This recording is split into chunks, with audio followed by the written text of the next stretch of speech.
Oxford English dictionary मुताबिक the epidemiology definition सदी the Oxford English dictionary मुताबिक دا یو برانچ آف میډیکل ساينس دی چې په دې کې موږ ټریټ کوو اپیډیمکس.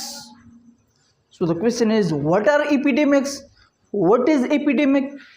Epidemic is a sudden onset increase in number of cases. اچانک چې په وځای کې ډیزیز زیات شي چې هغه نارمل چې کوم ایکسپیکټیشن وي د کس زمونږه هغه نه زیات شي نو هغه ته موږ اپیډیمیک وایو. د یو خاص جیوګرافیک ایریا پورې محدود وي، یو خاص لکه پاکستان کې سیوا شي، پشاور کې سیوا شي یا صحیح شو نو خاص ځای کې سیوا شي، جیوګرافیک ایریا کې سیوا شي نو هغه ته موږ اپیډیمیک وایو. نو د آکسفورډ انګلیش ډکشنری مطابق دا د برانچ آف میډیکل ساينس دی چې په دې کې موږ اپیډیمیکس سټډي کوو.